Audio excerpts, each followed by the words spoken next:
Conheçamos e prossigamos em conhecer o Senhor. Oséias capítulo 6, verso 3.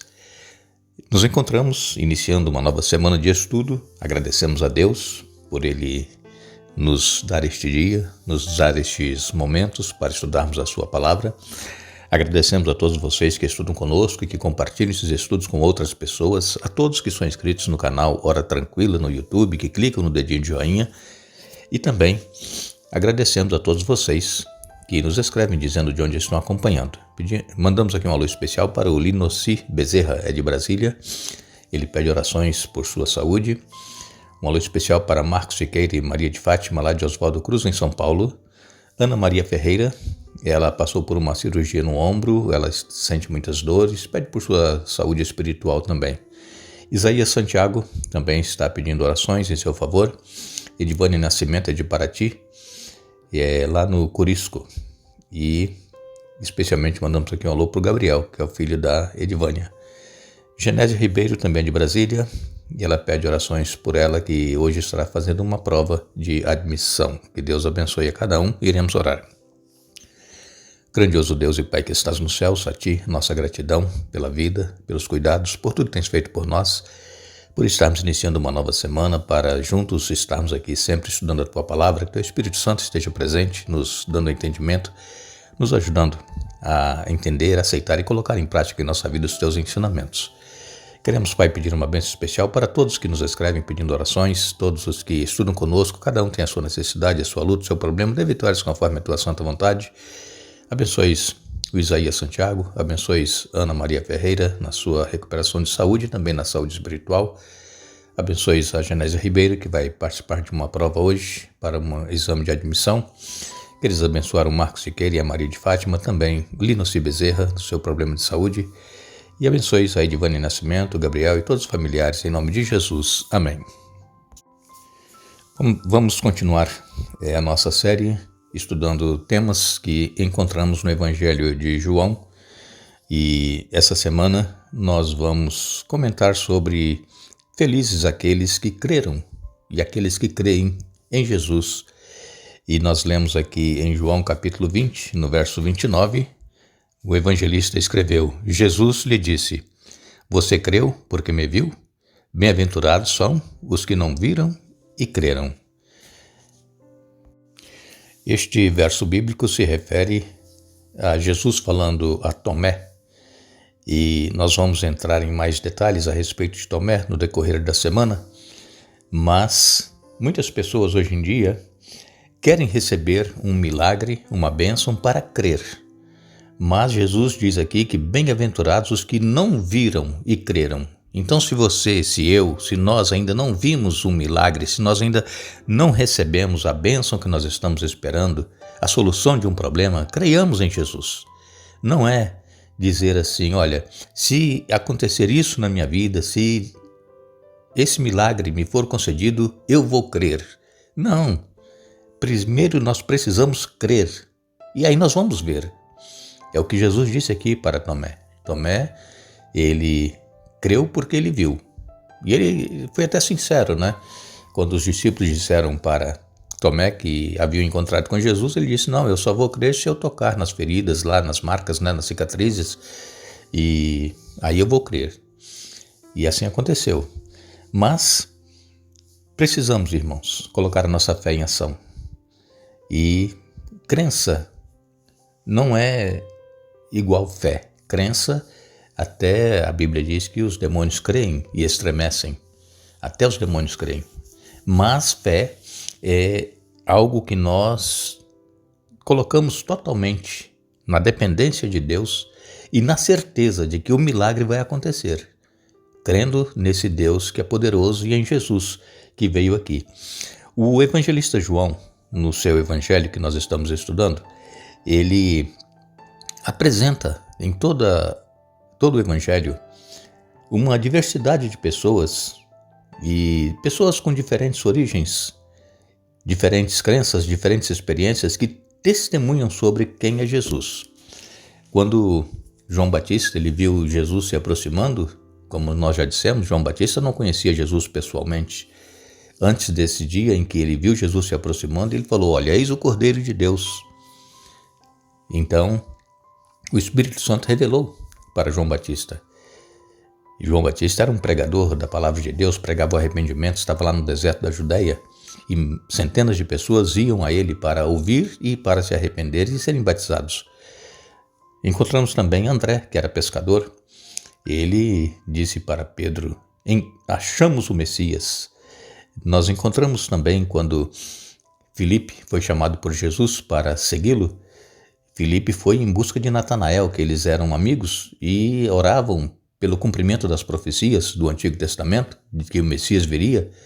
E então Filipe foi em busca de Natanael e Filipe falou para Natanael: achamos aquele de quem Moisés escreveu. Mas, quando Natanael então foi levado a Jesus, Natanael também disse: Mestre, o Senhor é o Filho de Deus, o Senhor é o Rei de Israel. Aquela mulher samaritana, que nós já estudamos aqui também, ela disse para os moradores lá de Sicar: não seria ele, por acaso, o Cristo? E então, quando os samaritanos foram até o poço onde estava Jesus, eles afirmaram: nós mesmos ouvimos e sabemos que este é verdadeiramente o Salvador do mundo. Então nós temos aqui no Evangelho de João muitos testemunhos de pessoas de diferentes localidades, diferentes experiências, diferentes origens, comprovando que Jesus é o Messias, o enviado de Deus. Quando nós começamos a estudar a Bíblia, e no livro de Gênesis, por exemplo, nós temos ali no capítulo 12 a história de Abraão, capítulo 12, e no verso 3, aqui nos diz a palavra de Deus: abençoarei os que te abençoarem, e amaldiçoarei os que te amaldiçoarem. Por meio de você, todas as famílias da terra serão abençoadas. Deus fazendo aqui o chamado a Abraão para que deixasse a sua terra, a sua parentela, e fosse para um lugar que Deus iria mostrar para ele. E então, Deus fez essa promessa para Abraão, que através dele seriam abençoadas todas as famílias da terra. Em Gênesis 18, nos versos 16 a 18, nós lemos: depois da refeição, os visitantes se levantaram e olharam em direção a Sodoma. Quando partiram, Abraão os acompanhou para despedir-se deles. Então o Senhor disse: devo esconder meu plano de Abraão? Afinal, Abraão certamente se tornará uma grande e poderosa nação, e todas as nações da terra serão abençoadas por meio dele. Aqui, quando aqueles anjos, inclusive Jesus estava junto, visitaram Abraão, eles foram ali para falar com Abraão, que iriam destruir Sodoma e Gomorra. E se nós lermos todo o relato, Abraão, ele intercedeu pelos habitantes de Sodoma. Por quê? Primeiro porque o seu sobrinho estava morando lá com a família. E Abraão pensou que Ló tivesse sido uma boa testemunha lá onde ele estava vivendo, e várias pessoas haviam se convertido ao verdadeiro Deus. Mas, conforme nós lemos aqui na palavra de Deus, não havia nem 10 justos lá em Sodoma e Gomorra.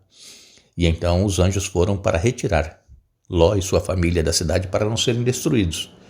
E então Deus, ele já conhecia, e ele conhece cada um de nós, ele já conhecia Abraão, porque quando nós lemos aqui em João, no capítulo 8, no versos 56 e 57, Jesus, ele falou para aqueles que o estavam ouvindo nessa ocasião: Abraão, o pai de vocês, alegrou-se por ver o meu dia. E então as pessoas perguntaram a Jesus: mas você não tem nem 50 anos e você viu Abraão? E então Jesus disse: antes que Abraão existisse, eu sou. Vejam, Abraão, ele é o pai da fé. Por que o pai da fé? Porque ele, apesar dos problemas que ele tinha em sua vida, nós também temos os nossos problemas, mas nós podemos ser canal de bênção mesmo caindo, levantando, porque Deus, ele tem um plano, um propósito para cada um de nós. E Abraão, ele foi pedido a ele que sacrificasse o seu filho, seu único filho. Quer dizer, ele já tinha Ismael com aquela serva, Agar, mas o filho da promessa era Isaque. E Abraão, ele não questionou a Deus, ele não teve dúvidas de que era Deus que estava falando com ele, e ele preparou tudo que tinha que ser preparado para levar Isaac para ser sacrificado, onde Deus havia determinado. E então, quando Isaac já estava sobre o altar para ser imolado, um anjo segurou a mão de Abraão e disse: não faças tal. Abraão, então, ele é chamado o pai da fé. E Jesus, então, aqui fala que antes que Abraão existisse, eu sou. Jesus, ele tinha por volta de 30 anos, quando ele disse isso, que Abraão se alegrou por ver o meu dia. E que dia era esse? O dia em que Jesus estaria aqui e cumpriria a promessa que havia sido feita lá em Gênesis, no capítulo 3, lá no Jardim do Éden, que o descendente da mulher viria e esmagaria a cabeça da serpente. Então Abraão, ele cria nessa promessa. E temos várias passagens no Antigo Testamento dos profetas e pessoas que viveram naquela ocasião do Antigo Testamento que também criam na promessa de que o Messias viria. E assim aconteceu. Então, nós vemos que através de símbolos, através de promessas, Deus pré-anunciou o Evangelho a Abraão. Através do sacrifício de animais, foi pré-anunciado o dia de Jesus, em que ele viria e daria sua vida em resgate de muitos. Abraão, diz aqui João capítulo 8, verso 56, o pai de vocês alegrou-se por ver o meu dia, e ele viu esse dia e ficou alegre. Então, quando nós lemos também no Novo Testamento, em Hebreus no capítulo 11, no verso 8, diz assim: pela fé, Abraão obedeceu quando foi chamado para ir a outra terra que ele receberia como herança. Ele partiu sem saber para onde ia. Então foi pela fé que Abraão foi. Nos versos 17 até o verso 19, nos diz aqui: pela fé, Abraão, ao ser posto à prova, ofereceu Isaque como sacrifício. Abraão, que havia recebido as promessas, estava disposto a sacrificar seu único filho, embora Deus lhe tivesse dito: Isaque é o filho de quem depende sua descendência. Concluiu que se Isaque morresse, Deus tinha poder para trazê-lo de volta à vida e, em certo sentido, recebeu seu filho de volta dos mortos. Então, aqui nós vemos o livro de Hebreus falando desta fé que Abraão teve quando Deus o chamou, quando Deus pediu seu filho em sacrifício, e ele é, portanto, o pai da fé, o pai daqueles que creem em Deus. E conforme nós lemos em Atos, no capítulo 3, e no verso 25, aqui nos diz: vocês são descendentes desses profetas e estão incluídos na aliança que Deus fez com seus antepassados ao dizer a Abraão: por meio de sua descendência, todas as famílias da terra serão abençoadas. Aqui então o sermão que o apóstolo Pedro fez quando 3.000 pessoas se converteram em um só sermão. Então aqui ele fala que todos nós somos descendentes de Abraão, porque Deus mesmo havia dito a Abraão que todas as famílias seriam abençoadas através de Abraão. Que Deus nos abençoe, que Deus nos ajude a termos fé, a crermos, a aceitarmos Jesus em nossa vida e crer que Ele pode realizar qualquer milagre, desde que esta seja a vontade dEle em nossa vida. Que Deus nos abençoe, que Deus nos dê um bom dia. Retornaremos amanhã para dar sequência ao estudo desta semana. Mas não nos esqueçamos, a Bíblia nos diz que a vida eterna é esta: que te conheçam a ti só, por único Deus verdadeiro, e a Jesus Cristo a quem enviaste. João capítulo 17, verso 3. Que Deus nos abençoe.